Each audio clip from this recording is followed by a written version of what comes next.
No one saw this coming as Easton Cowan continues his historic season. We have an update that has a lot of fans concerned. We're going to break that down as well as discuss a new accolade that he can add to his repertoire. And he is starting to produce at a level that we haven't seen before. Stay tuned for all that in this episode. But before we get into it, quick reminder to hit that subscribe button. If you're enjoying the daily Leafs content, this is the place to be. This is the second upload today. So if you're enjoying the content, hit that subscribe button. Darius, Easton Cowan, we're going to take a step back. We obviously had a video today on the Maple Leafs and their big game tomorrow. We're going to take a step back and focus on one of the prospects, which is Easton Cowan. And quite frankly, he's been very good this season. We know he has that historic point streak, but he is also dealing with an injury, and it's a bit unfortunate. So I'm going to break down a ton of things here, but let's start with his accolades. So Easton Cowan will attend the Canada's national junior team selection camp, but will not participate for precautionary reasons. So he's dealing with an injury, and it sounds like a whiplash injury. There's no concussion diagnosis and no concern right now that the Maple Leafs prospect will miss the World Juniors. Again, but he's missing the selection camp. So what are your thoughts on this? He's dealing with some injuries. We'll get into his actual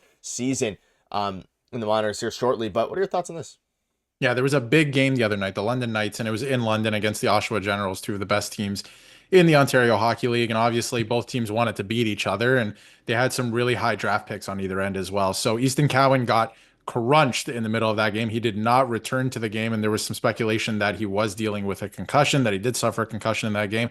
Turns out it is not true, as you just saw on the screen earlier. And he will be going from Joshua Cloak, and he will be going to Canada's camp as well. And as you can see, there was a pretty big hit on Friday night, and he will be attending camp, but right now he will not be participating. But I do think he's going to end up playing, and he's going to be one of the better players on Team Canada on what should be a stacked roster. It should be a pretty interesting training camp as well over the next couple days and week. But I think he's going to end up playing. I think he's going to be one of their best players, but hopefully this, whatever he's dealing with right now, if it is whiplash, doesn't keep him out long term, and he can continue to do what he's doing in the OHL, because he was just injured just a couple games ago as well. He missed a couple games. He returned, and then that happened on Friday. So some bad luck for the Leafs prospect. Yeah, we know the Leafs are at a point now where they're dealing with injuries both at the NHL level and, of course, at the lower levels as well. But yeah, you mentioned it.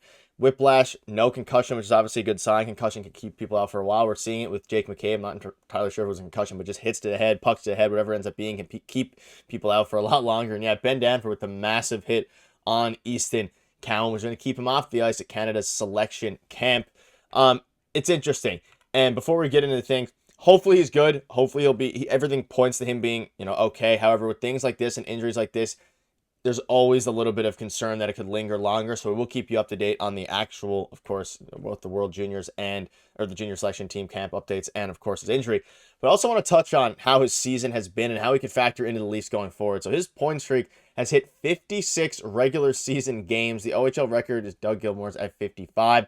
Cowan's streak spans 2 seasons, so he hasn't broken the official record yet. Still a remarkable accomplishment of consistency for the Leafs prospect. And we had John Tavares speak out a little bit on him. We have a ton of different things to go over here, but just want to get your thoughts on this. We haven't covered it yet since the season started. There was talks about maybe him making the team out of camp. He didn't look phenomenal in the preseason. He has a very impressive track record at a very young age, and his point streak hitting 56 regular season games, albeit across 2 seasons, so it's not officially surpassing Dougie Gilmour's record. Technically, yeah, it is, though. I mean, it's not like the games are any different. It's a little bit crazy to me, and if he can keep this up, he's going to continue to solidify himself as one of the top prospects in the entire league. Yeah, so the OHL's records don't go season to season because of the nature of the league, and obviously there's a lot of turnover. So it's an unofficial record, but to me, what stands out the most, even though he won't get like an actual award or anything for this, is the consistency. And I know it's in the OHL, but if he can bring that to the AHL or the NHL level, then I think the Leafs have something really special here, because again, 56 games with a point, at least a point in a row, that is not easy to do. Even in the OHL, there's some games where you're just not on your game, and he's gotten at least a point in 56 straight games. And I know, like, he's climbing up to that unofficial record. He doesn't have the actual one yet, but he may end up getting it when it's all said and done, because he's just continuing to do his thing. So he's put together some really a couple good seasons here. It is in the OHL again, and I think that he's probably too good for the OHL, but he is there for the time being. But still, a remarkable accomplishment, and it continues. It's going to continue. He's missing some games now. He's going to miss games for the World Juniors, of course. He'll only return to London in January, but I think that it's going to continue because his game at the OHL level is just too good right now. Like, the consistency is the thing that stands out for me. Yeah, and he's already surpassed 55 games. Again, because it's separated over 2 seasons, it doesn't technically count towards the record, but it does in our mind. You can see the graphic here. Very cool graphic. 56 games. And I want to, look at this here. So Cowan's not afraid to use words like rat and pest with ease while describing what he believes he's capable of. As he does, Cowan points to the couch he would sit at with near religious, a lot of fancy words being used here, but basically just talking about, I'm not going to read the whole thing, basically just talking about how his mindset has always been, whether you date back to the preseason or you date back to it now, he wants to emulate Nazem Kadri, which is very interesting. His eyes light up when recalling the meeting the former Knight for the first time at Kadri's charity golf tournament this summer, which is an interesting Leaf. Again, he's younger, so it's like he's younger than a lot of us, watching the Leafs, which is something that, of course, is the thing with with prospects, sorry. I mean, we know that Craig Berube in the offseason really praised him, said there's a chance he can make it out of camp. We've seen tons of different things regarding this player. And again, Craig Berube's first impressions, he's just a worker, a dog on a bone all the time. And you date back into, we were covering him during the preseason. He's always had that work ethic. Unfortunately, he didn't look quite good enough to make it out of camp, and it makes sense for him to, of course, continue to develop with the London Knights. But I think he's going to be a staple for this team, and it's someone that we haven't talked about, obviously, because we've been talking about Fraser Minton and how good he's been at the NHL level. If Easton Cowan can come up, again, we saw Fraser Minton last year play 4 or 5 games at the start of the year out of preseason. Didn't do great, worked his butt off all season, and now he's looking like an actual NHL caliber player. Whether or not he gets sent down is still up in the air, but you love to see this from any prospect, but of course, your top prospect. Yeah, and Easton Cowan, I mean, he's going to be making, a big impact for the Maple Leafs going forward. Does he make the team next year? We don't know, right? But I think this training camp, they made it purposefully hard for him to make the team, right? Like they had guys coming in on PTOs.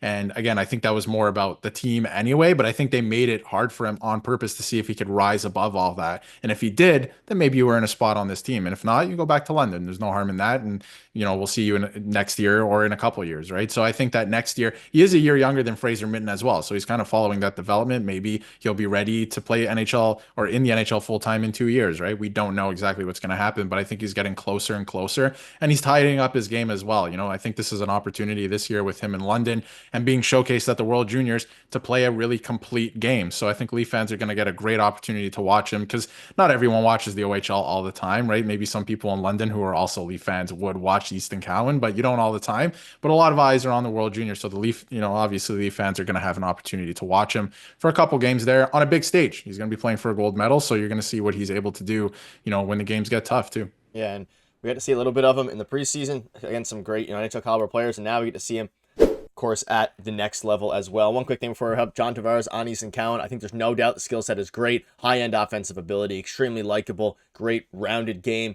Loves his attitude and approach and his hunger to want to be a great player. So, at the end of the day, you have NHL players praise him, you have a coach praising him. It's a matter of time until he gets the chance at the NHL level, and I think he will run with it. But that'll wrap it up. Let us know down below what your thoughts are on Easton Cowan and when you think he will be making an impact for the Toronto Maple Leafs. Thank you guys for watching. See you later.